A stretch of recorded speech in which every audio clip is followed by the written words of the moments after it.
Mi madrastra me miró a los ojos en el funeral y me dijo que mi padre no me había dejado nada. Sonreí, tomé el sombrero viejo de papá que nadie quiso y me fui. Pero adentro de ese sombrero había algo que valía 22 millones de pesos. Me llamo Emiliano, tengo 63 años, y esta es mi historia.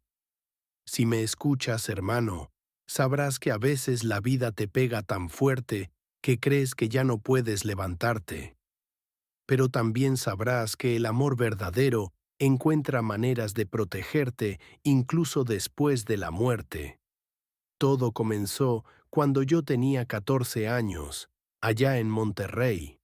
Mi madre, doña Luz, era una mujer de manos suaves y corazón grande.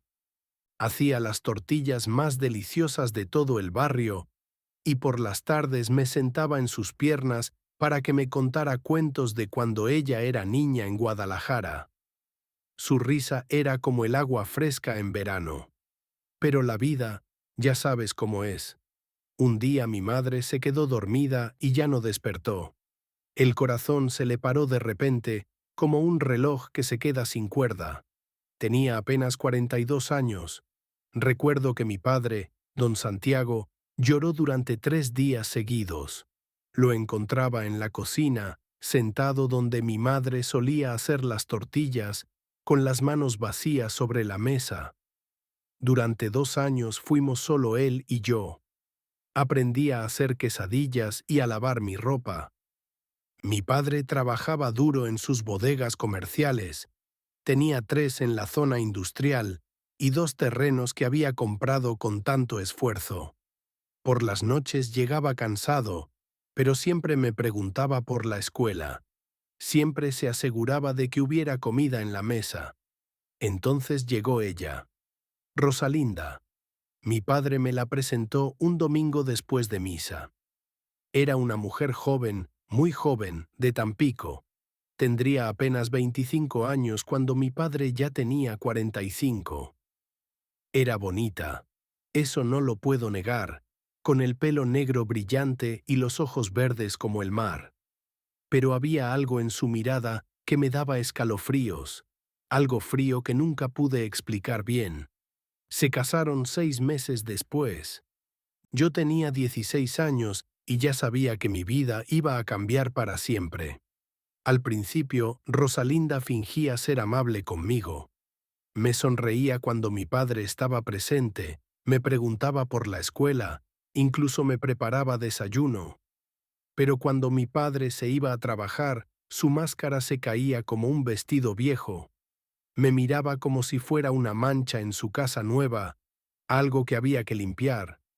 Después nacieron sus hijos. Primero Marco, luego Bruno. Y ahí fue cuando todo cambió de verdad. Si tú has vivido en una casa donde hay hijos favoritos y otros que no importan, sabrás de qué te hablo. Rosalinda separaba la comida como si fuera una reina repartiendo favores. Para Marco y Bruno, que eran rubiecitos como ella, siempre había carne caliente, frijoles refritos con manteca, tortillas recién hechas que humeaban en el comal. Los veía comer sentados en la mesa grande del comedor, con servilletas limpias y vasos llenos de leche fresca. Para mí había tortillas frías de la mañana, frijoles sin sal, y si tenía suerte, un pedazo de queso duro. Comía de pie en la cocina, rápido, antes de irme a la escuela. Rosalinda nunca me decía nada, pero su silencio era más cruel que cualquier grito. Los cuartos también se dividieron. Marco y Bruno tenían las 2 recámaras grandes, con ventanas que daban al patio donde mi madre había plantado sus rosales. Yo me mudé al cuartito de atrás, junto a la lavandería, donde siempre olía a jabón y humedad. Mi cama era un catre viejo que mi padre había traído de una de sus bodegas. Mi padre veía todo esto, pero era un hombre débil cuando se trataba de su mujer. Rosalinda tenía una manera de llorar que lo desarmaba por completo.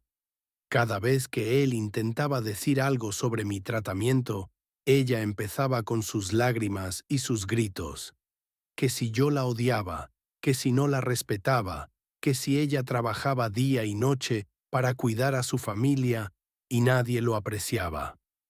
Don Santiago no sabía qué hacer. Era un hombre bueno, pero cansado. Después del trabajo, solo quería paz en su casa, no peleas ni dramas. Así que poco a poco dejó de defenderme. Me miraba con ojos tristes cuando Rosalinda me mandaba a comer a la cocina, pero no decía nada. Había una sola cosa que mi padre hacía solo para mí, en secreto. Los domingos por la tarde, después de la comida, me decía: «Vamos a caminar, mijo». Se ponía su sombrero viejo, uno de palma color arena que había usado desde que yo tenía memoria, y salíamos juntos. Caminábamos por las calles polvorientas del barrio, él con sus manos grandes metidas en los bolsillos y yo a su lado, sintiendo que por una hora era su hijo de verdad. A veces íbamos hasta el cerro que está detrás de la iglesia, y desde ahí mirábamos toda la ciudad extenderse como una sábana gris. Era en esos momentos cuando mi padre se ponía filosófico. Se quitaba el sombrero y lo giraba en sus manos, como si fuera un volante que lo llevara a otros tiempos. «Este sombrero tiene más años que tú, mijo», me decía siempre, «y guarda más secretos que toda esta casa». Yo no entendía qué quería decir. Era un sombrero común y corriente, gastado por el sol y la lluvia, con la copa aplastada y el ala deshilachada en los bordes. Pero él lo trataba como si fuera un tesoro. Nunca lo dejaba tirado, siempre lo colgaba en el mismo clavo de la pared, junto a la puerta de su recámara. En esas caminatas dominicales, mi padre me hablaba de sus sueños cuando era joven, de cómo había conocido a mi madre, de lo duro que había trabajado para comprar las bodegas y los terrenos. Me contaba que todo lo que había construido era para mí, para que yo tuviera una vida mejor que la suya. «Algún día todo esto será tuyo, mijo», me decía mientras señalaba hacia el horizonte. «Las bodegas, los terrenos, todo. Pero tienes que ser fuerte.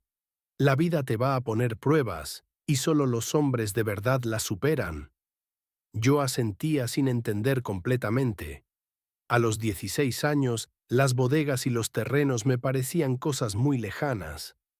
Lo que yo quería era que mi padre me defendiera en casa, que le dijera a Rosalinda que me tratara como a sus otros hijos. Pero eso nunca pasó. Los domingos terminaban siempre igual. Regresábamos a casa cuando el sol se ponía, y en cuanto cruzábamos la puerta, mi padre volvía a ser el esposo silencioso que no quería problemas.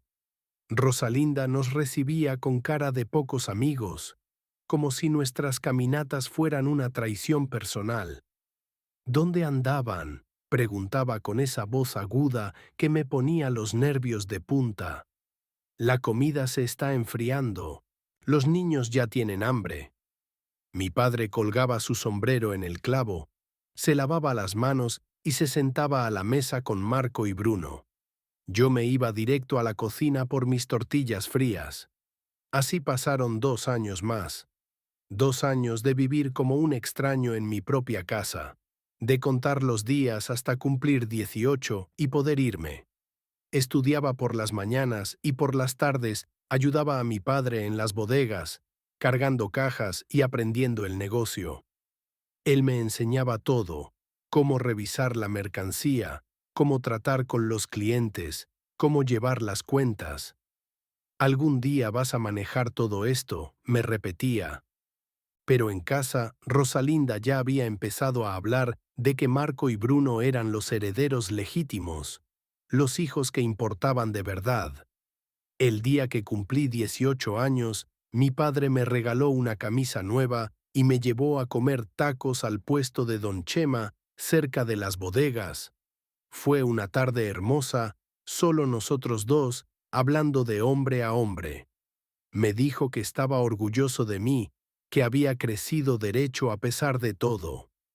Pero esa noche, cuando llegamos a casa, Rosalinda ya había preparado su veneno. Se puso a llorar en cuanto nos vio entrar, gritando que yo no respetaba su autoridad, que había vuelto a Marco contra ella con mis malos ejemplos, que no podía más con la situación. Mi padre, como siempre, se quedó callado. Me miró con esos ojos tristes que yo conocía tan bien, pero no dijo nada para defenderme. Esa noche tomé mi decisión. Junté lo poco que tenía, la ropa que me quedaba bien y unos pesos que había ahorrado trabajando en las bodegas. Al amanecer, antes de que nadie despertara, me fui de la casa. Caminé hasta la terminal de autobuses con mi maleta de cartón y compré un boleto para donde me alcanzara el dinero. Terminé en Saltillo y de ahí comencé mi vida como trailero. Aprendí a manejar los trailers grandes, a dormir en las cabinas, a vivir en la carretera como un nómada moderno.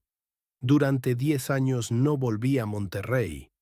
Llamaba por teléfono cada semana, siempre los domingos. Pero era Rosalinda quien contestaba. Tu padre está dormido, me decía siempre. Está ocupado, o no quiere hablar contigo. Yo sabía que mentía, pero ¿qué podía hacer desde la distancia? A veces, en las noches largas manejando por las carreteras oscuras, pensaba en mi padre y en su sombrero viejo. Me preguntaba qué secretos guardaba, qué había querido decirme durante todas esas caminadas dominicales. Pero nunca imaginé que esos secretos cambiarían mi vida para siempre. La carretera me enseñó a ser fuerte, a valerme por mí mismo, a encontrar familia entre los otros choferes que, como yo, habían salido de casas donde no encajaban. Pero siempre, siempre llevaba en el corazón la imagen de mi padre caminando conmigo los domingos, con su sombrero de secretos puestos en la cabeza y sus palabras de amor susurradas al viento. Fue un miércoles cuando sonó el teléfono en la parada de camiones de Guadalajara. Yo acababa de descargar un tráiler de cerveza y estaba tomando un café en el puesto de Doña Carmen cuando escuché mi nombre por el altoparlante. Emiliano Herrera, teléfono en la oficina. Pensé que sería algún problema con la siguiente carga o tal vez mi jefe con instrucciones del viaje a Tijuana. Nunca imaginé que del otro lado estaría la voz quebrada de don Aurelio, el vecino de la casa donde crecí. Emiliano, hijo, me dijo, y por su tono supe inmediatamente que algo terrible había pasado. Tu papá. Se nos fue hace 3 días. El funeral fue ayer. Se me cayó el teléfono de las manos. Tuve que recogerlo del piso mientras don Aurelio seguía hablando. Lo siento mucho, muchacho. Pensé que ya sabías. Esperé a que aparecieras en el velorio, pero nunca llegaste. 3 días. Mi padre había muerto hacía 3 días y yo ahí, manejando por las carreteras como si nada hubiera pasado, cargando cerveza, bromeando con otros choferes, durmiendo tranquilo en mi cabina mientras él ya estaba bajo la tierra. ¿Cómo fue?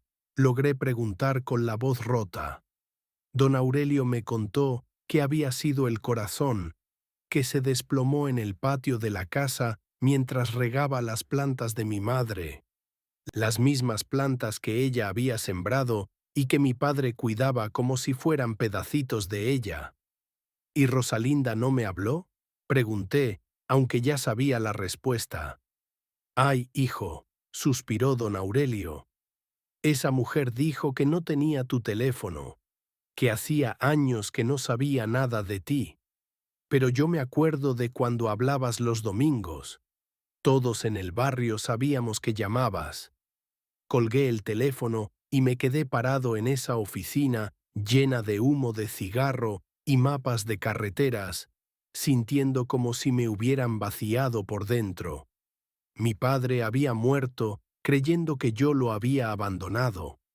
Había muerto esperando tal vez una llamada que nunca llegó porque Rosalinda se encargaba de que no llegara. No recuerdo bien el viaje de regreso a Monterrey.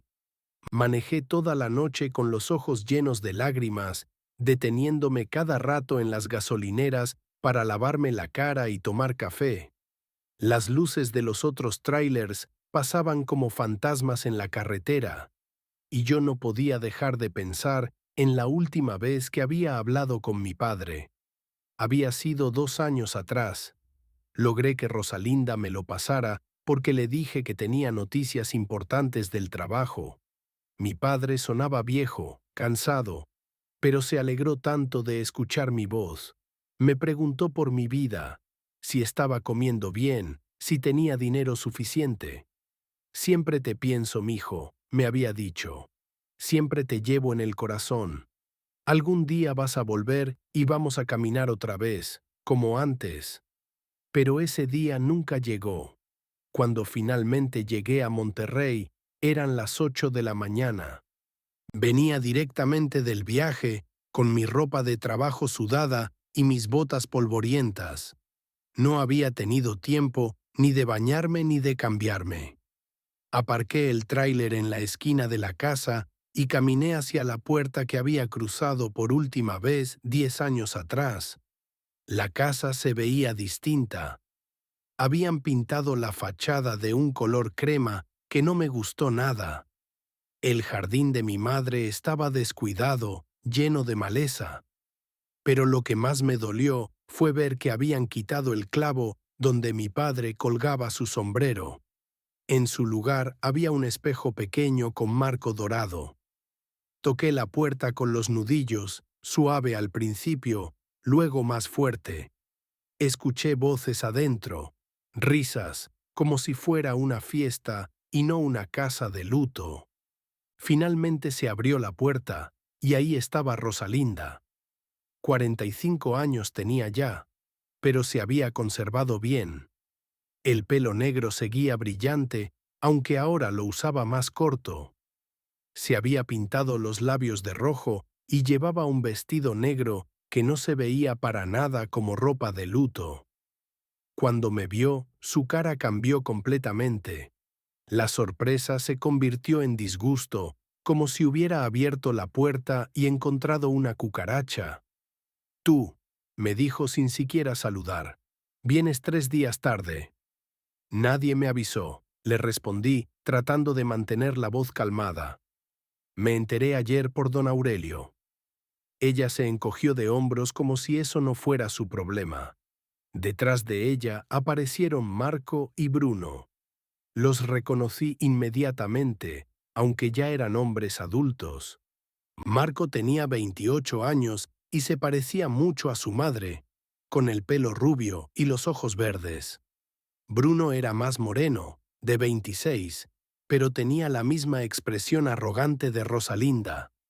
Los dos me miraron de arriba abajo, evaluando mi ropa de trabajo, mis manos manchadas de grasa, mi aspecto de hombre que había manejado toda la noche. Marco sonrió de una manera que no me gustó nada. «Mira nada más», le dijo a su hermano. El trailero decidió aparecer. «Vine tan pronto como pude», dije. «Quería despedirme de él». «Ya es un poco tarde para eso, ¿no crees?», me contestó Bruno con una sonrisa burlona. «Papá se fue hace 3 días. El funeral fue precioso, por cierto.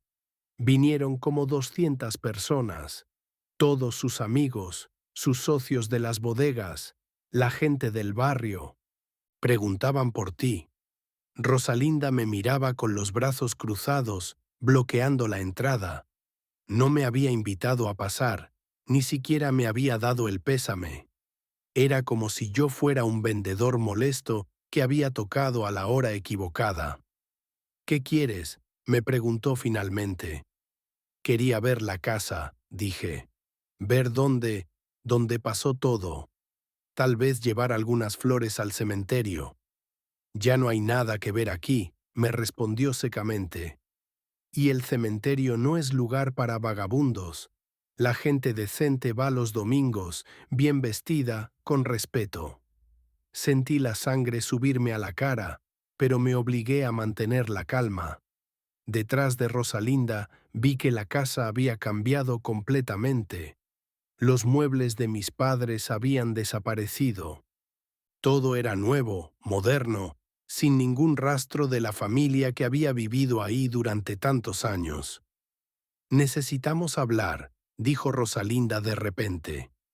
Ya que viniste, mejor que sepas la verdad de una vez. Se metió a la casa y regresó con un papel doblado. Tu padre hizo su testamento hace 2 años. Aquí está. Me extendió el documento con una sonrisa que me heló la sangre. Lo tomé con manos temblorosas y comencé a leer. Era un testamento formal, con sellos del notario y la firma de mi padre. En él decía claramente que todos sus bienes, las 3 bodegas comerciales, los 2 terrenos, la casa, las cuentas de banco, todo quedaba para Marco Santiago Herrera y Bruno Santiago Herrera, sus hijos legítimos. Mi nombre no aparecía por ningún lado. Tu padre dejó todo a sus hijos legítimos, dijo Rosalinda con voz dulce, como si me estuviera dando una buena noticia. Tú no apareces. Después de todo, te fuiste de la casa hace 10 años y nunca regresaste. ¿Por qué iba a dejarte algo a alguien que lo abandonó? Marco se rió. Creo que es bastante claro, hermano. Papá sabía quiénes eran sus verdaderos hijos, los que se quedaron con él, los que lo cuidaron hasta el final, los que estuvieron aquí cuando nos necesitó, agregó Bruno. No como otros que solo llamaban por teléfono de vez en cuando.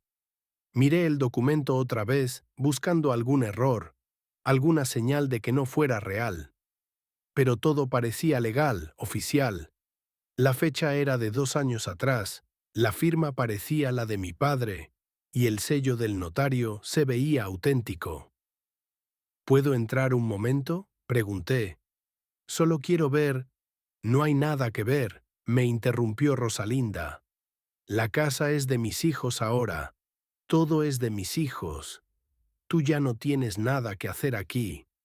Me quedé parado ahí, con el testamento en las manos, sintiendo como si toda mi vida hubiera sido una mentira. ¿Realmente mi padre había creído que yo lo había abandonado? ¿Realmente había decidido desheredarme por completo?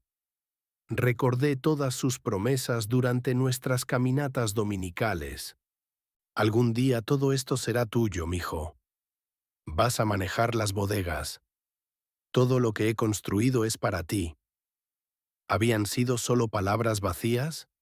¿O había pasado algo que cambió su mente? Bueno, dije finalmente, doblando el testamento y guardándolo en mi bolsillo. Si así lo decidió mi padre, así está bien. Los 3 me miraron sorprendidos, como si hubieran esperado que gritara o hiciera un escándalo. Pero yo estaba demasiado cansado, demasiado dolido para pelear. Solo quería irme de ahí y nunca volver. Hay una cosa que me gustaría llevarme, dije. Si no les molesta. ¿Qué cosa?, preguntó Rosalinda con desconfianza. El sombrero viejo de mi papá, ese de palma que siempre usaba. Marco y Bruno se miraron entre ellos y se echaron a reír. Fue una risa cruel, como la de los niños que se burlan de algo que no entienden. «¿Esa porquería vieja?», dijo Marco.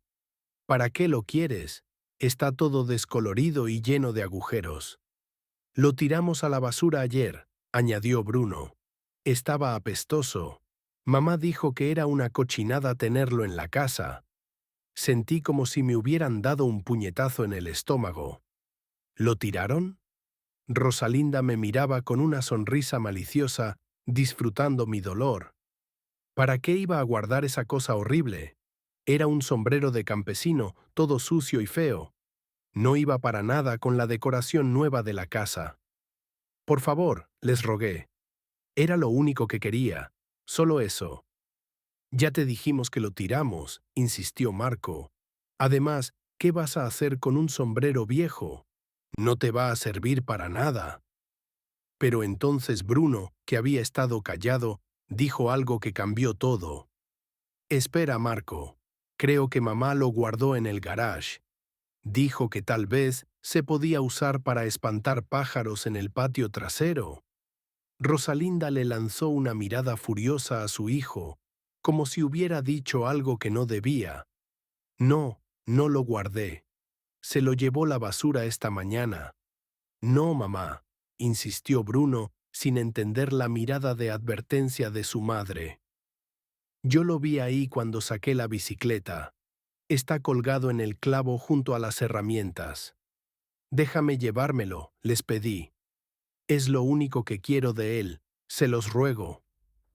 Hubo un silencio largo. Rosalinda estaba claramente molesta de que Bruno hubiera mencionado el sombrero. Marco me miraba como si fuera un mendigo pidiendo limosna. Finalmente Rosalinda suspiró con dramatismo. Está bien, dijo. Llévate esa porquería si tanto te importa. Bruno, ve por él. Bruno desapareció hacia el garage y regresó unos minutos después con el sombrero de mi padre. Se veía exactamente como yo lo recordaba, de palma color arena, con la copa aplastada y el ala deshilachada. Tenía manchas de sudor y tierra, y en algunos lugares la palma estaba casi blanca por el sol. Pero para mí era hermoso. Era la única conexión real que me quedaba con mi padre, con esos domingos felices de mi infancia, con las promesas que me había hecho mientras caminábamos juntos. Lo tomé en mis manos con cuidado, como si fuera algo sagrado. Marco se rió otra vez. No puedo creer que hayas venido desde quién sabe dónde para llevarte esa cosa, dijo. Ni siquiera sirve ya. Tiene hoyos por todos lados. A lo mejor lo puede usar en su trabajo, añadió Bruno con sarcasmo. Los traileros usan sombreros, ¿verdad? Aunque sea uno tan feo como ese. Rosalinda me miraba con una expresión de triunfo absoluto. Había logrado lo que quería, humillarme, hacerme ver que no tenía lugar en esa familia, que mi padre realmente me había abandonado al final. Ya tienes lo que viniste a buscar, me dijo. Ahora puedes irte, y no regreses. Aquí ya no tienes nada que hacer. Me puse el sombrero bajo el brazo y me di la vuelta sin decir nada más. Caminé hacia mi tráiler, sintiendo sus miradas clavadas en mi espalda, escuchando sus risas burlonas que me siguieron hasta la esquina. Cuando llegué al tráiler, me senté en la cabina con el sombrero en las piernas. Lo toqué suavemente, recordando todas las veces que había visto a mi padre usarlo, todas las caminatas que habíamos dado juntos. Era lo único que me quedaba de él, lo único que Rosalinda no había podido quitarme. No sabía que dentro de ese sombrero despreciado estaba escondida la verdad que cambiaría todo para siempre. Manejé hasta la primera parada de camiones que encontré en la carretera a Saltillo. Necesitaba estar lejos de esa casa, lejos de las risas de Rosalinda y sus hijos, lejos del dolor que me apretaba el pecho como un puño cerrado. Aparqué el tráiler entre otros dos, apagué el motor y me quedé sentado en la cabina con el sombrero de mi padre sobre las piernas. El silencio era absoluto. Solo se escuchaba el viento golpeando contra los vidrios y el ruido lejano de los otros camiones en la carretera. Tomé el sombrero entre mis manos y lo examiné bajo la luz del poste que iluminaba el estacionamiento. Se veía tan viejo, tan usado. Los bordes estaban deshilachados, la copa tenía manchas oscuras de sudor seco, y en varios lugares la palma se había blanqueado por años de sol implacable. ¿Por qué había querido tanto este sombrero? ¿Qué era lo que me había impulsado a pedirlo cuando podría haber pedido cualquier otra cosa? Una fotografía, algún recuerdo más valioso, algo que realmente significara algo. Pero no. Había elegido esta cosa vieja y maltratada que ni siquiera servía ya para proteger del sol. Cerré los ojos y traté de recordar la última vez que había visto a mi padre usándolo. Había sido en una de nuestras caminatas dominicales, cuando yo tenía 17 años. Recuerdo que ese día hacía mucho calor, y mi padre se quitó el sombrero varias veces para secarse la frente con la manga de su camisa. Cada vez que se lo quitaba, lo miraba con esa expresión extraña que nunca pude descifrar. «Este sombrero tiene más años que tú, mijo», me había dicho ese día, igual que tantas otras veces, «y guarda más secretos que toda esta casa». ¿Qué secretos podría guardar un sombrero viejo? En ese momento pensé que se refería a los recuerdos, a todas las cosas que había visto durante los años que mi padre lo había usado. Los días de trabajo bajo el sol, las tardes en las bodegas, las caminatas conmigo. Pero ahora, sentado en la cabina de mi tráiler, con las luces de la carretera parpadeando a lo lejos, me preguntaba si había algo más. Me puse el sombrero en la cabeza. Me quedaba grande, como siempre me había quedado cuando era niño, y me lo probaba a escondidas. La banda interior estaba áspera, manchada de sal por el sudor de tantos años. Pero había algo extraño. Una parte de la banda se sentía más gruesa que el resto, como si hubiera algo metido adentro de la tela. Al principio pensé que era solo el relleno normal, tal vez algún pedazo de cartón para darle forma. Pero cuando pasé los dedos por encima, noté que no era uniforme. Había una sección del lado derecho que definitivamente tenía algo adentro, algo que crujía ligeramente cuando lo presionaba. Mi corazón empezó a latir más rápido. ¿Sería posible que mi padre hubiera escondido algo ahí? ¿Que sus palabras sobre los secretos del sombrero fueran literales y no solo poéticas? Encendí la luz interior de la cabina y examiné el sombrero más de cerca. La costura de la banda interior estaba un poco suelta en la parte donde sentía el bulto, como si alguien la hubiera abierto y vuelto a coser, pero no con la perfección de una máquina, sino a mano, con puntadas irregulares. Busqué en la guantera hasta encontrar mi navaja suiza, esa que siempre llevaba para cualquier emergencia en la carretera. La abrí con cuidado y me quedé un momento mirando el sombrero, dudando. ¿Y si estaba imaginando cosas? ¿Y si lo único que conseguía era dañar el último recuerdo que tenía de mi padre? Pero las palabras de mi padre resonaban en mi cabeza. Guarda más secretos que toda esta casa.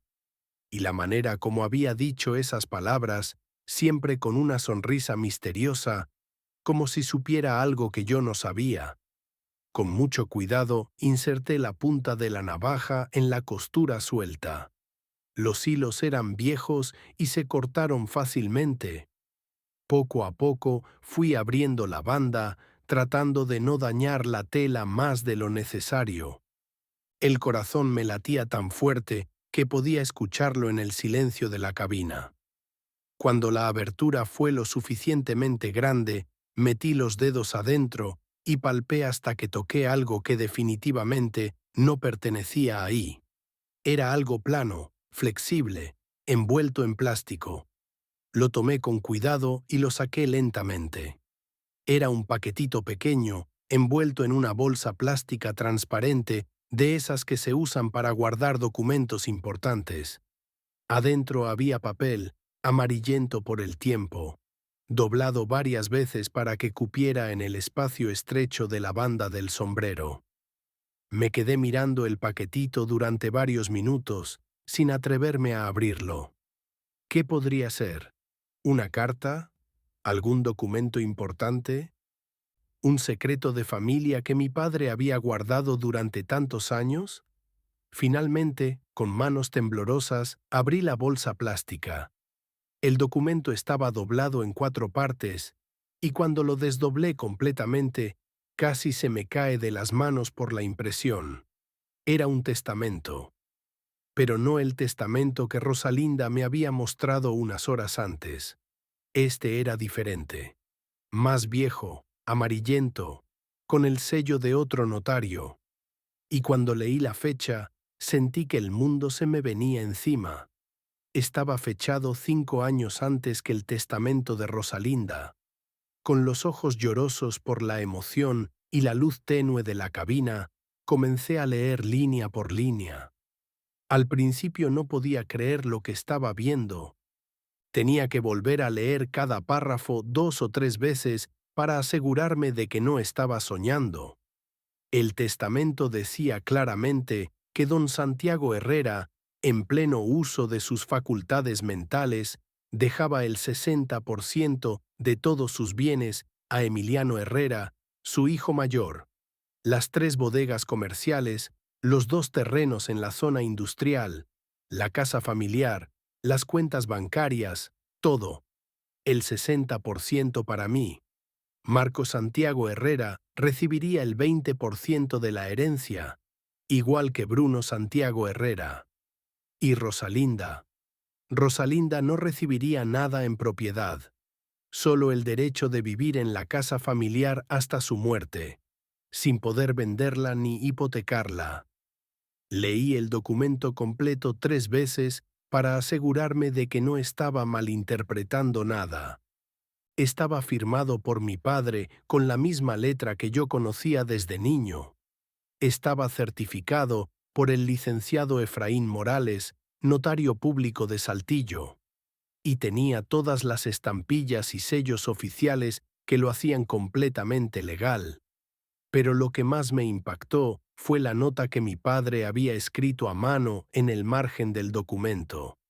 Con su letra pequeña y cuidadosa, había escrito unas líneas que me llegaron directo al alma. Mijo, si estás leyendo esto, es porque ella hizo lo que yo siempre temí. Perdóname por no haber sido más fuerte. Este sombrero siempre fue tuyo, desde el día que naciste. Dentro está la verdad que no pude defender en vida.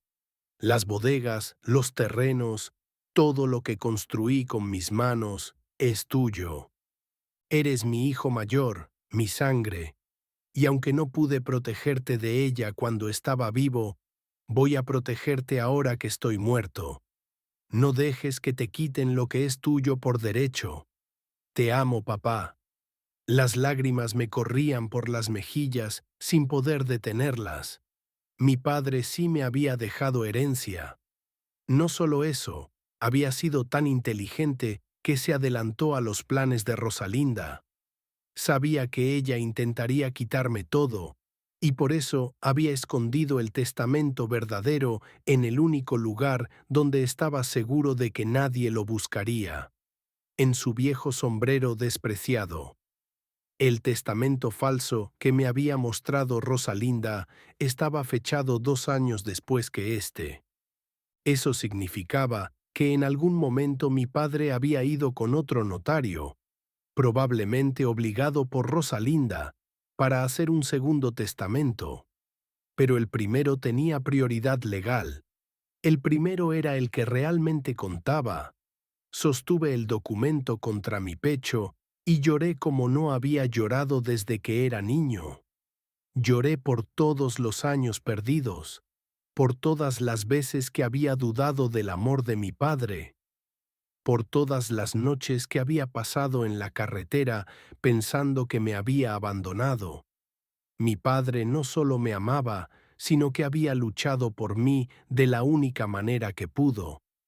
Ahora entendía por qué siempre me llevaba a caminar con ese sombrero puesto, por qué lo cuidaba tanto, por qué nunca lo dejaba tirado, por qué lo colgaba siempre en el mismo lugar.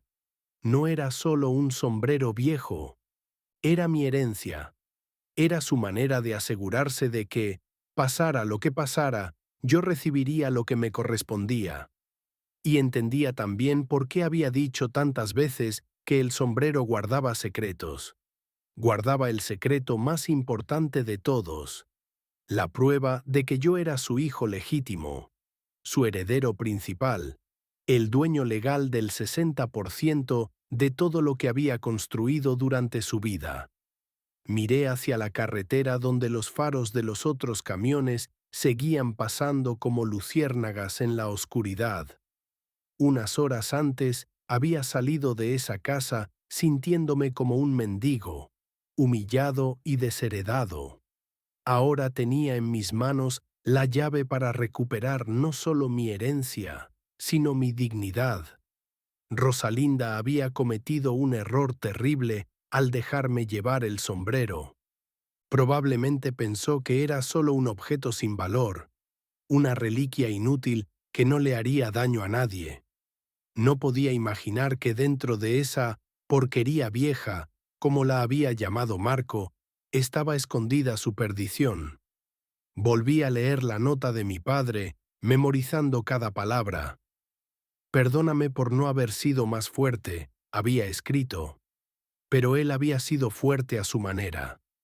Había encontrado la forma de protegerme incluso después de la muerte.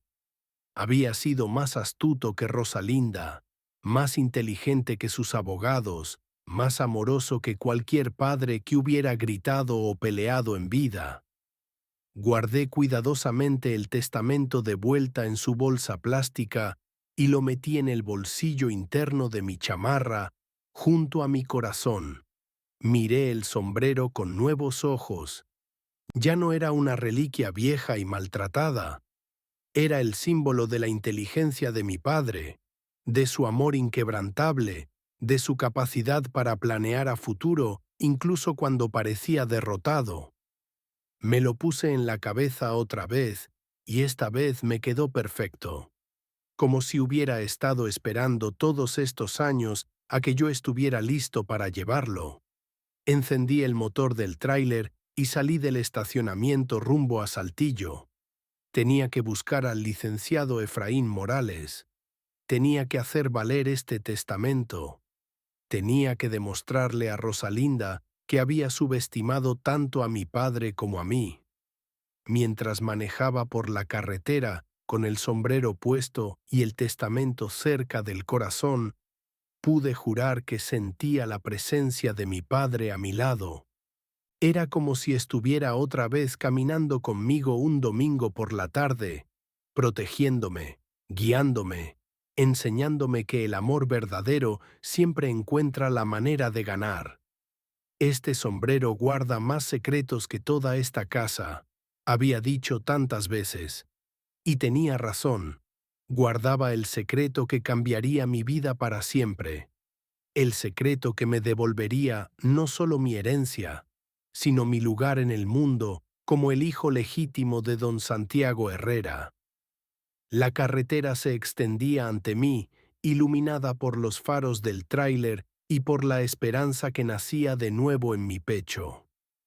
Por primera vez en 10 años sabía exactamente a dónde iba y qué tenía que hacer. Mi padre me había dado las armas para la batalla y yo no lo iba a defraudar. Encontrar al licenciado Efraín Morales no fue tan fácil como había pensado. Llegué a Saltillo al amanecer, con los ojos rojos por manejar toda la noche y el corazón lleno de esperanza. Aparqué el tráiler en una terminal de carga y comencé a buscar información sobre el notario que había certificado el testamento de mi padre 5 años atrás. En la primera notaría que visité, una secretaria joven me miró de arriba abajo cuando le pregunté por don Efraín. Yo seguía con mi ropa de trabajo, mis botas polvorientas y el sombrero de mi padre en las manos. Probablemente pensó que era algún campesino perdido. El licenciado Morales se retiró hace 3 años. Me dijo sin levantar la vista de su computadora. Ya no ejerce. Creo que vive por el rumbo de la colonia San José, pero no tengo su dirección. Pasé todo el día preguntando por él. En el colegio de notarios, en otras oficinas, con taxistas que conocían la ciudad mejor que nadie. Finalmente, un señor mayor que vendía periódicos en la plaza principal me dijo: «Ah, don Efraín, sí lo conozco. Vive en la calle Morelos, en una casa azul con portón café. Pero está enfermo, ¿eh? Ya casi no recibe visitas. Encontré la casa cuando el sol se ponía. Era pequeña, modesta, con un jardincito lleno de macetas bien cuidadas. Toqué el portón con los nudillos y esperé. Se escucharon pasos lentos, de persona mayor, y finalmente se abrió una ventanita. «¿Qué se le ofrece?», preguntó una voz cansada. «Busco al licenciado Efraín Morales», dije. «Soy Emiliano Herrera. Creo que usted conoció a mi padre, don Santiago Herrera». Hubo un silencio largo. Luego se escuchó el ruido de cerrojos y cadenas, y la puerta se abrió completamente. Don Efraín era un hombre pequeño, de casi 80 años, con el pelo blanco como la nieve y unos ojos azules que todavía brillaban con inteligencia. Llevaba una bata de casa y pantuflas, pero se mantenía erguido con dignidad. «Santiago Herrera», repitió lentamente. «Por supuesto que lo recuerdo. Un hombre bueno, trabajador. Hicimos varios documentos juntos a lo largo de los años». Me miró con curiosidad. «Tú debes ser su hijo mayor. Te pareces mucho a él cuando era joven». Le expliqué toda la situación. Le conté sobre la muerte de mi padre, sobre Rosalinda y el testamento falso, sobre el sombrero y el documento que había encontrado adentro. Don Efraín me escuchó sin interrumpir, asintiendo de vez en cuando como si nada de lo que le decía le sorprendiera. «Pasa», me dijo finalmente. «Vamos a revisar esos papeles». Su casa estaba llena de libros de derecho, diplomas antiguos y fotografías de familia. Me sentó en su sala y examinó cuidadosamente el testamento que había encontrado en el sombrero. Se puso unos lentes gruesos y lo revisó línea por línea, comparando los sellos con unos catálogos que tenía en su biblioteca. «Este documento es completamente auténtico», me confirmó después de una hora de análisis. «Yo mismo lo redacté y lo certifiqué. Recuerdo perfectamente el día que tu padre vino a mi oficina. Estaba muy nervioso, muy preocupado. Me dijo que tenía miedo de que su esposa tratara de quitarte tu herencia. Me contó entonces una historia que me partió el corazón. Mi padre había ido a verlo en secreto, sin que Rosalinda supiera.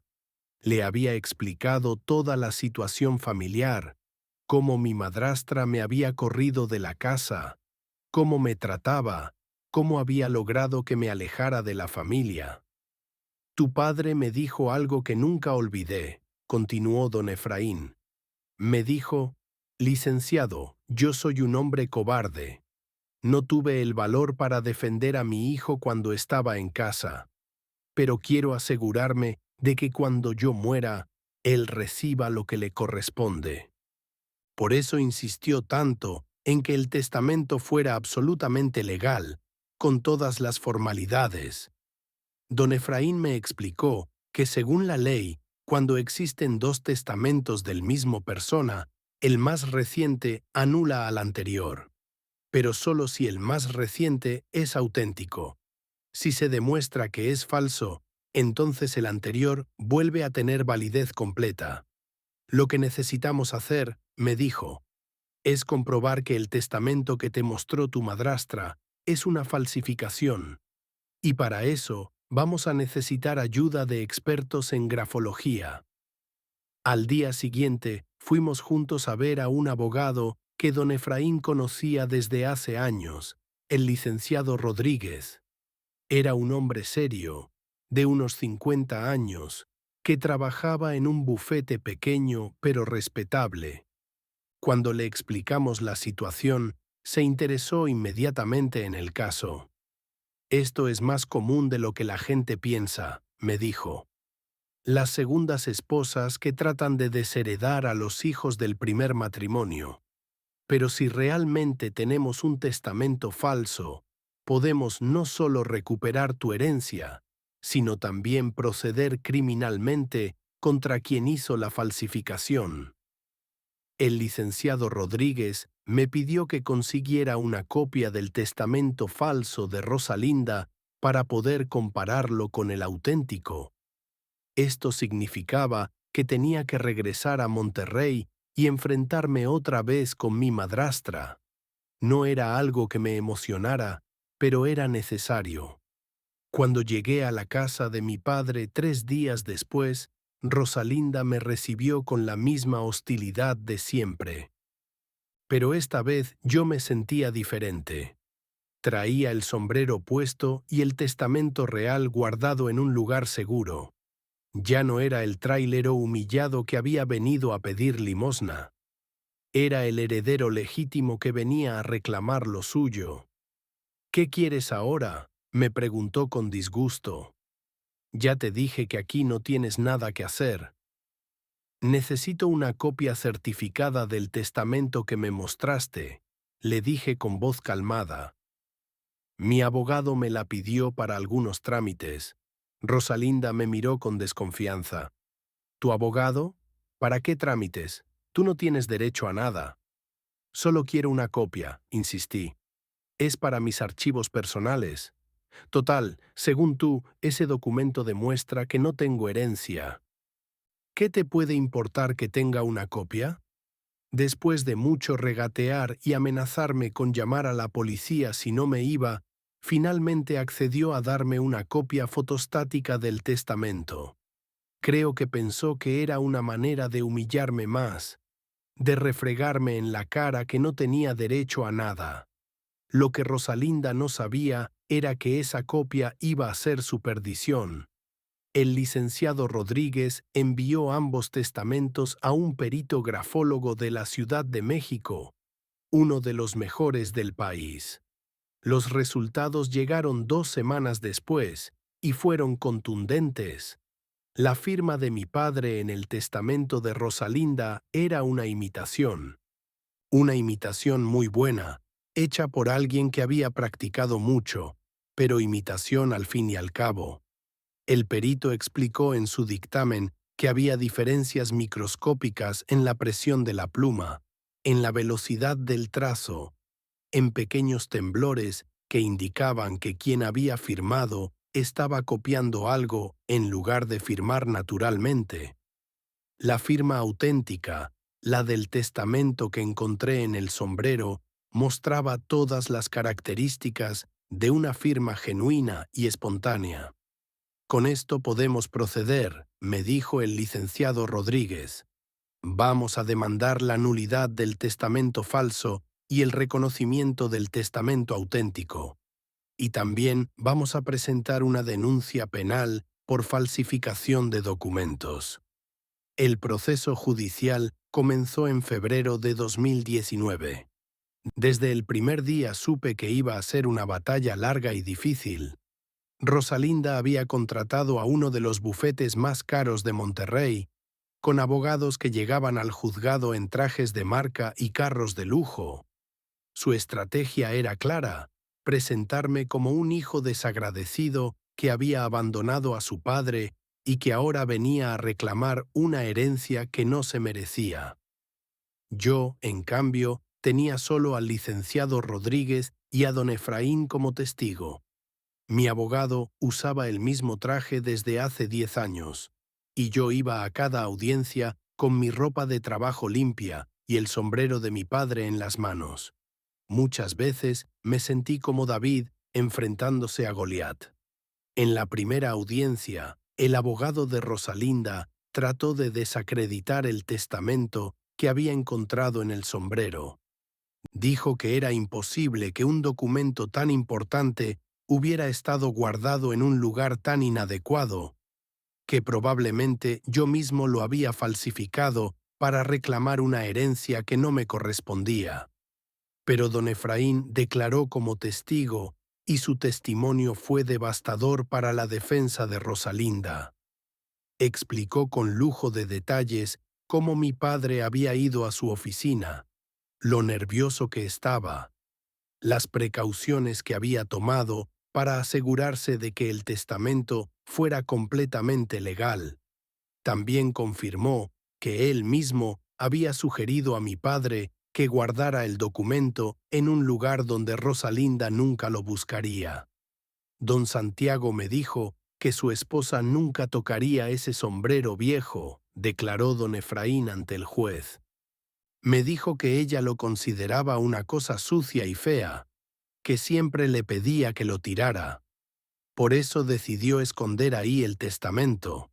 Sabía que era el único lugar donde estaría completamente seguro. En la segunda audiencia presentamos el dictamen del perito grafólogo. Fue un momento dramático. El experto explicó al juez, punto por punto, todas las diferencias entre la firma auténtica de mi padre y la falsificación del testamento de Rosalinda. Mostró fotografías ampliadas donde se podían ver claramente las inconsistencias. Los abogados de Rosalinda trataron de desacreditar al perito, argumentando que las diferencias eran mínimas y que podían deberse a la edad o a alguna enfermedad de mi padre. Pero el experto fue categórico. La firma del testamento falso había sido trazada por una mano diferente a la que había firmado el testamento auténtico. A partir de la tercera audiencia, el caso comenzó a tomar un tinte penal. La Fiscalía se interesó en el asunto y abrió una investigación por falsificación de documentos. Ahora Rosalinda no solo se enfrentaba a perder la herencia, sino a la posibilidad de ir a la cárcel. Yo asistía a cada audiencia religiosamente. Llegaba temprano, me sentaba en la primera fila con el sombrero de mi padre sobre las piernas y escuchaba todos los alegatos sin decir palabra. Muchas veces la gente me miraba con curiosidad, preguntándose qué hacía ese trailero con sombrero viejo en un juicio por millones de pesos. Pero el sombrero se había convertido en mi talismán. Era mi conexión con mi padre, la prueba física de que él me había amado lo suficiente como para planear mi protección, incluso después de su muerte. Cada vez que los abogados de Rosalinda trataban de hacerme sentir como un intruso, yo tocaba el sombrero y recordaba las palabras de mi padre. Este sombrero siempre fue tuyo. El proceso se alargó durante 7 meses. Hubo momentos en que pensé que íbamos a perder. Los abogados de Rosalinda eran muy hábiles, tenían recursos casi ilimitados y conocían todos los trucos legales para demorar y confundir el caso. Varias veces el licenciado Rodríguez me confesó que estaba preocupado por el rumbo que tomaban las cosas. Pero la verdad tiene una fuerza que ningún abogado caro puede vencer. En la audiencia final, cuando el juez leyó su sentencia, sentí que mi padre estaba ahí conmigo, con su mano en mi hombro. Después de analizar cuidadosamente todas las pruebas presentadas, dijo el juez con voz solemne: «Este tribunal declara que el testamento presentado por la señora Rosalinda Herrera es falso y sin validez legal. La firma de don Santiago Herrera fue falsificada, como ha quedado demostrado pericialmente sin lugar a dudas». El juez continuó: «En consecuencia, se reconoce como único testamento válido el documento encontrado por el señor Emiliano Herrera y certificado por el licenciado Efraín Morales. Los bienes de don Santiago Herrera se distribuirán conforme a las disposiciones de dicho testamento: 60% para Emiliano Herrera, 20% para Marco Santiago Herrera y 20% para Bruno Santiago Herrera». Rosalinda se puso pálida como una hoja de papel. Sus abogados caros no pudieron hacer nada más que bajar la cabeza. Marco y Bruno, que habían estado presentes en varias audiencias, me miraron con una mezcla de sorpresa y respeto que nunca había visto antes. Pero el juez no había terminado. Adicionalmente, este tribunal ordena que se gire oficio al Ministerio Público para que se proceda penalmente contra la señora Rosalinda Herrera por el delito de falsificación de documentos. Los bienes valorados en 22 millones de pesos que fueron obtenidos mediante este documento falso deberán ser restituidos inmediatamente a sus legítimos propietarios. Cuando el juez dio su martillazo final, me quedé sentado en mi lugar durante varios minutos, sin poder creer que todo hubiera terminado. Tenía el sombrero apretado contra mi pecho y las lágrimas corrían por mis mejillas sin que pudiera detenerlas. Había ganado.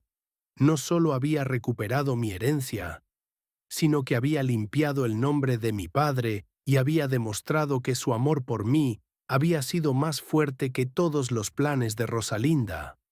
El licenciado Rodríguez me abrazó con emoción. Don Efraín, que había venido a la audiencia final a pesar de su edad, me palmeó la espalda con sus manos temblorosas. «Tu padre estaría orgulloso», me dijo con voz quebrada. «Muy orgulloso». Rosalinda salió del juzgado casi corriendo, seguida por sus abogados que ya no la miraban con la misma confianza de antes. Sabía que la esperaba un proceso penal que podía llevarla a la cárcel. Su plan perfecto se había derrumbado por culpa de un sombrero viejo que había despreciado. Pero lo que más me sorprendió fue la reacción de Marco. Se acercó a mí cuando ya estaba saliendo del juzgado, con los ojos húmedos y una expresión que nunca había visto en su cara. «Hermano», me dijo, y era la primera vez que me llamaba así sin sarcasmo. Yo no sabía nada de esto. Te juro por la memoria de papá que no sabía que mamá había falsificado el testamento. Lo miré durante un largo momento, buscando en sus ojos algún rastro de mentira. Pero lo que vi fue sinceridad, culpa y tal vez un poco de admiración por la manera como había luchado por la verdad. «Lo sé», le dije finalmente.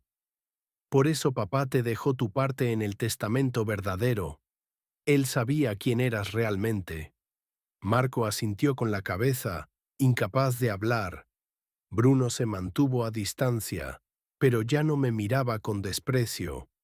Ahora me miraba como lo que era, su hermano mayor, el heredero principal de don Santiago Herrera, el hombre que había tenido la inteligencia y el valor para desenmascarar a su madre. Salí del juzgado con el sombrero puesto, sintiéndome más alto de lo que realmente soy. La batalla había terminado, la verdad había triunfado y mi padre finalmente había podido cumplir su promesa de protegerme. Desde algún lugar donde estuviera, estoy seguro de que estaba sonriendo. Los días que siguieron al juicio fueron extraños, como si hubiera despertado en una vida que no era la mía. De repente tenía 22 millones de pesos, 3 bodegas comerciales, 2 terrenos en la zona industrial y una casa que había dejado de sentir como hogar desde hacía muchos años. Era rico en papel, pero me sentía vacío por dentro, como un tráiler cargado con mercancía que no sabe a dónde va. Marco me buscó una semana después de la sentencia. Llegó a la terminal de camiones donde yo seguía durmiendo en mi cabina, sin saber muy bien qué hacer con mi nueva vida. Se bajó de un carro del año, vestido con camisa de vestir y pantalones de mezclilla caros, pero traía la cara de alguien que no había dormido bien en días.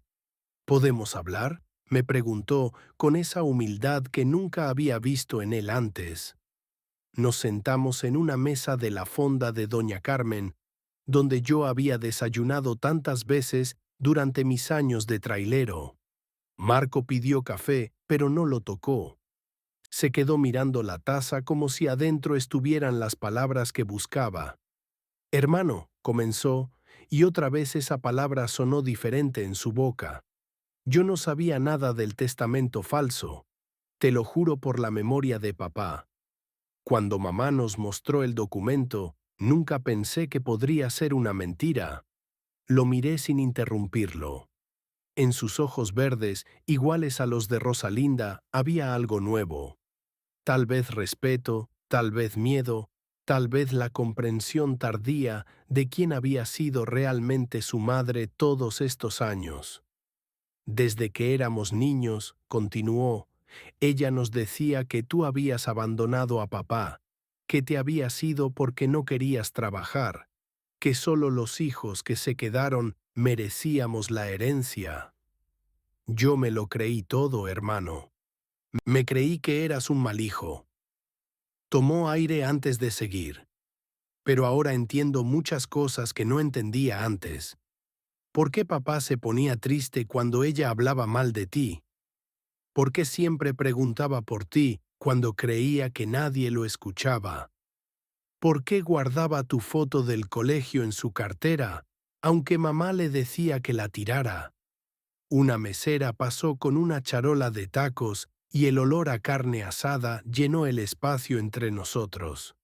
Marco siguió hablando, como si las palabras hubieran estado guardadas en su pecho durante años y finalmente encontraran salida.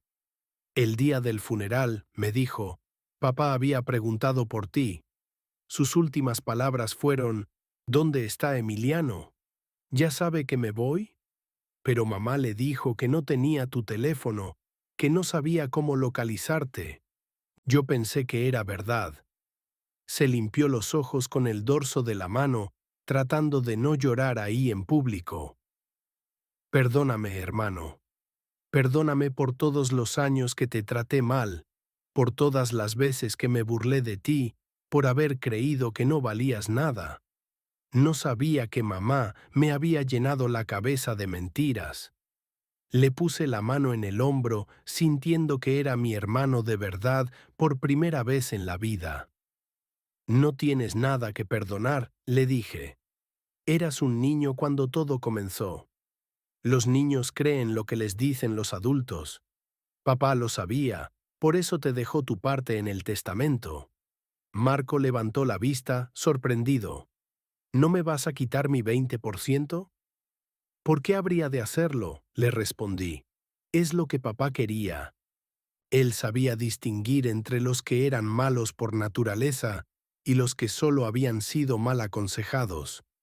Tú eres su hijo, igual que yo. Lloramos los dos ahí, en esa fonda humilde donde las señoras nos miraban con curiosidad, pero respetaban nuestro dolor. Por primera vez en nuestras vidas éramos realmente hermanos, no hijos del mismo padre criados como enemigos, sino hermanos de verdad, unidos por el amor de un hombre que había sido más sabio de lo que cualquiera de nosotros había comprendido. Bruno fue más difícil.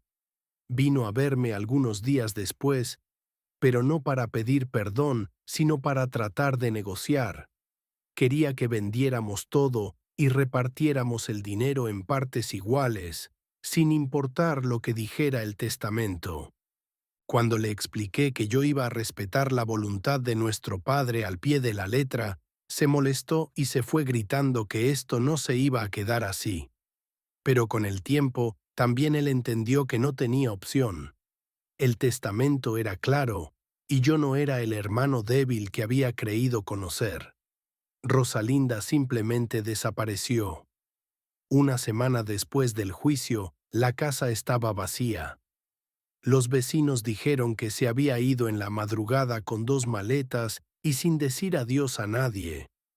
Sabía que la esperaba el proceso penal por falsificación de documentos y prefirió huir antes que enfrentar las consecuencias de sus actos. Marco me contó más tarde que había vaciado las cuentas bancarias que estaban a su nombre y se había llevado todo el dinero que pudo cargar. Pero eso ya no importaba. Lo importante había sido recuperado.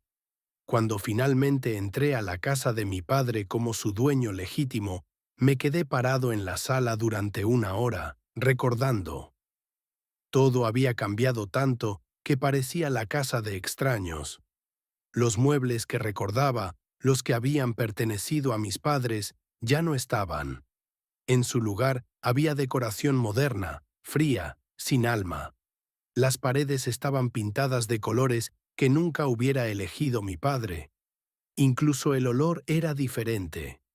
Fui a mi antigua recámara, ese cuartito junto a la lavandería donde había pasado mis últimos años en casa. Ahora era un closet lleno de ropa cara de Rosalinda. Fui a la recámara de mis padres, donde mi padre había dormido los últimos años de su vida. La cama era nueva, las cortinas también. No quedaba nada de lo que había sido su refugio personal. Pero lo que más me dolió fue darme cuenta de que no quedaba ni una sola fotografía de mi madre en toda la casa. Rosalinda había borrado hasta el último rastro de Doña Luz, como si nunca hubiera existido.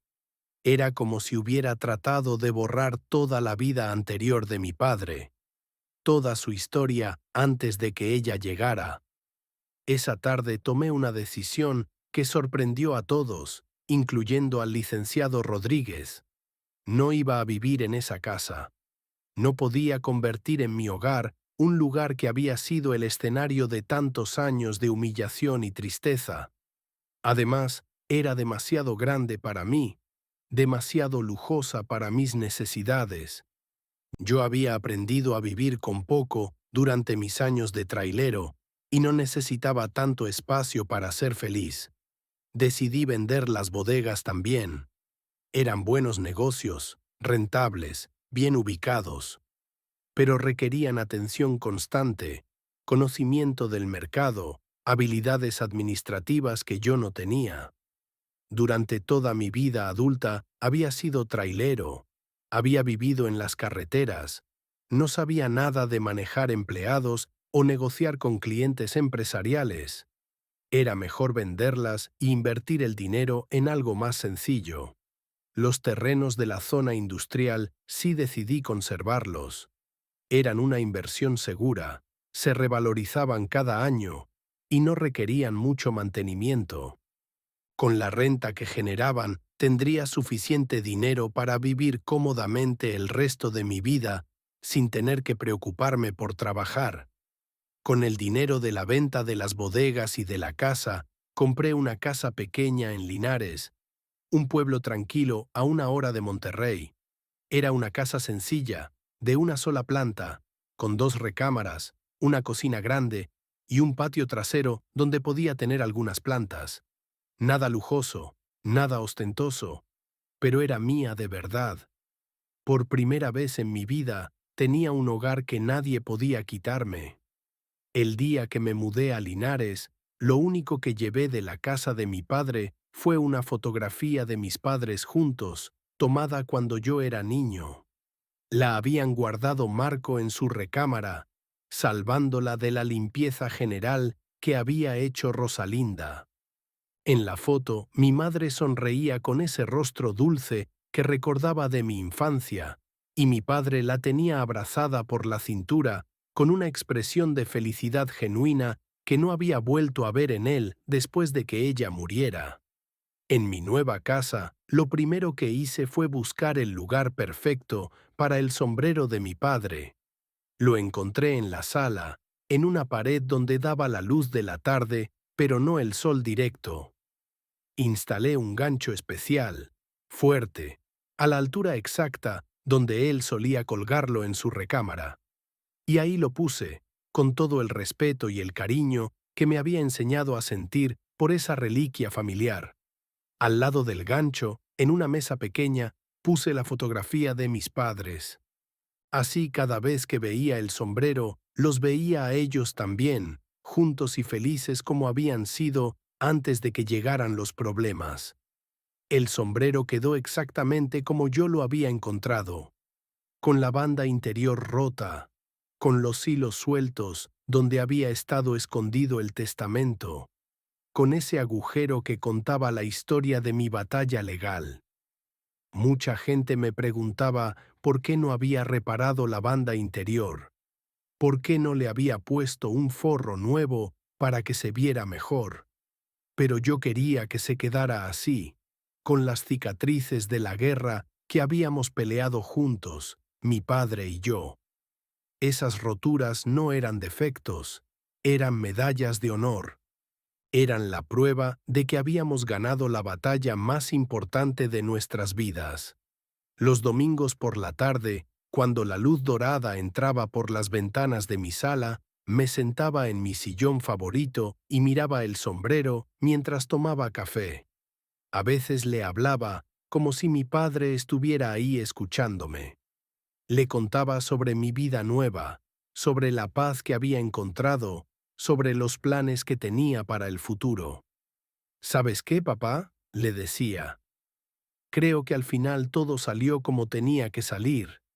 Tardé muchos años en entender, pero ahora veo que tu plan era perfecto. No solo me protegiste con el testamento, me enseñaste a ser fuerte, a valerme por mí mismo, a no depender de nadie más que de mi propio trabajo. Durante mis años de tráilero había aprendido a ser independiente, a resolver problemas, a vivir con poco y ser feliz.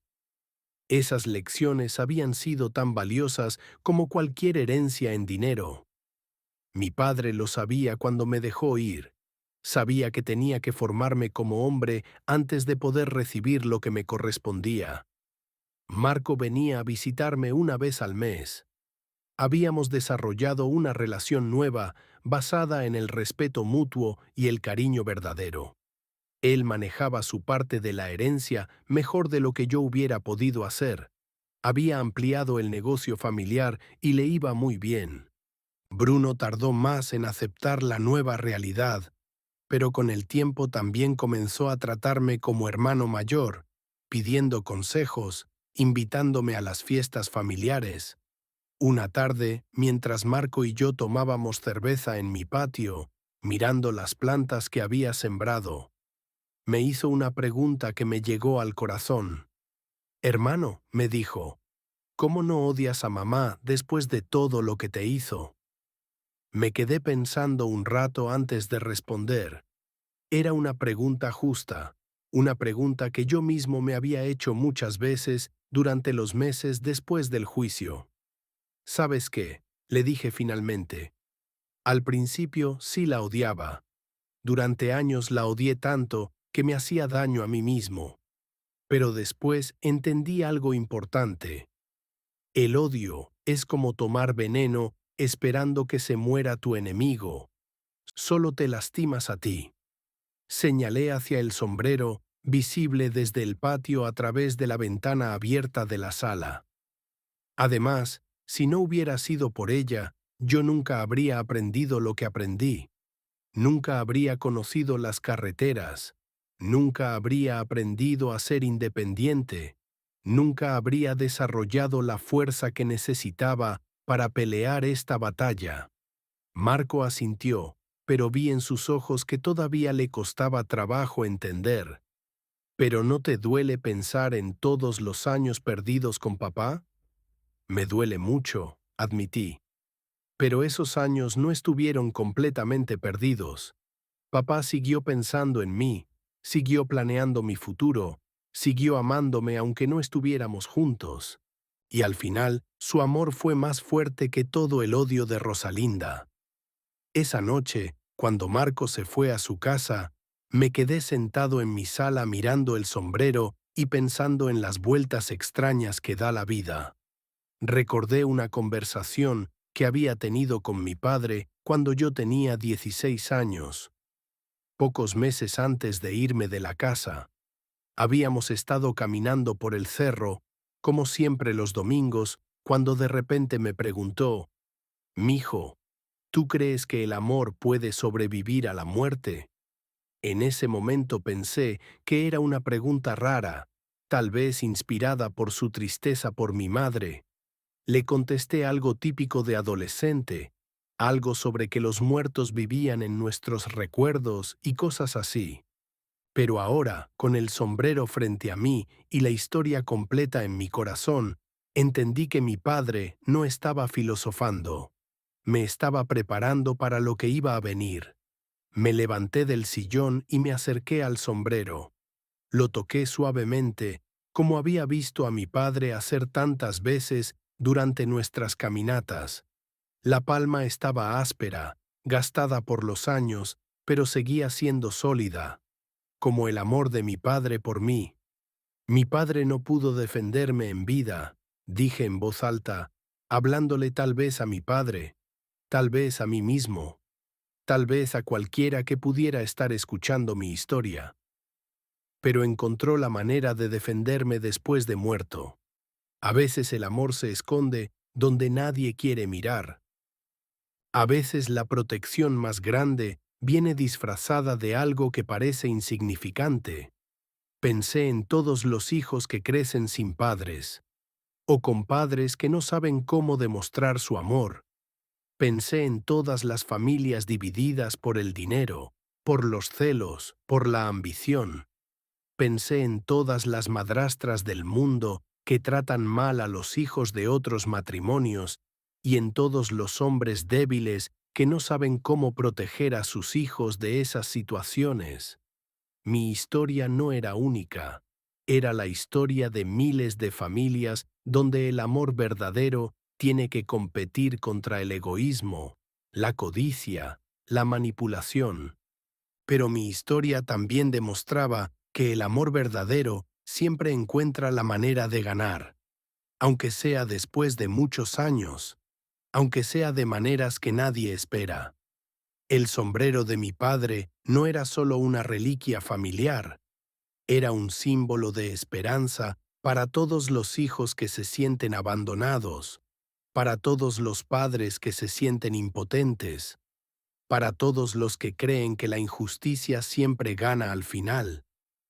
Era la prueba de que el amor puede ser más inteligente que la maldad, más persistente que el egoísmo, más poderoso que todos los abogados caros del mundo. Esa noche dormí mejor de lo que había dormido en años. Soñé con mi padre y conmigo caminando por el cerro otra vez, los dos con sombreros idénticos, hablando de la vida como dos hombres que finalmente se entendían completamente. En el sueño, él me decía, «Ya ves, mi hijo, te dije que este sombrero guardaba secretos. El secreto más grande era que nunca dejé de amarte, ni un solo día de mi vida». Cuando desperté, el sol entraba por mi ventana, iluminando exactamente el lugar donde colgaba el sombrero. Era como si mi padre me estuviera enviando una señal, diciéndome que todo estaba bien, que había hecho lo correcto, que podía seguir adelante con mi vida sabiendo que era un hombre amado, protegido y respetado. A los 63 años, finalmente había encontrado la paz que había buscado toda mi vida. No la paz del dinero, aunque ahora lo tenía. No la paz de la venganza, aunque había vencido a mis enemigos. Era la paz de saber que había sido amado incondicionalmente por el hombre más importante de mi vida, y que ese amor había sido tan fuerte que había encontrado la manera de protegerme incluso más allá de la muerte. El sombrero siguió colgando en mi sala, día tras día, año tras año. Visitantes venían y se preguntaban por qué tenía un sombrero tan viejo y maltratado en el lugar de honor de mi casa. Yo siempre les contaba la historia completa, desde el principio hasta el final. Algunos no me creían, pensaban que era demasiado increíble para ser verdad. Otros lloraban cuando llegaba a la parte del testamento escondido en la banda interior, pero todos entendían el mensaje final, que el amor verdadero nunca se rinde, que siempre encuentra la manera de cumplir sus promesas, y que a veces las cosas más valiosas de la vida vienen disfrazadas de cosas que el mundo considera sin valor. Mi padre había tenido razón desde el principio. Ese sombrero guardaba más secretos que toda la casa. Guardaba el secreto del amor incondicional, del sacrificio silencioso, de la paciencia infinita. Guardaba la prueba de que un hombre puede ser débil en vida, pero fuerte en muerte, cobarde en las peleas pequeñas, pero valiente en las batallas que realmente importan. y ahora ese sombrero era mío para siempre, junto con la lección más importante que un padre puede enseñar a su hijo, que el amor verdadero siempre encuentra la manera de ganar, sin importar cuánto tiempo tome, sin importar cuán imposible parezca la victoria. Solo hay que saber dónde buscar y tener la paciencia para esperar a que llegue el momento perfecto para actuar.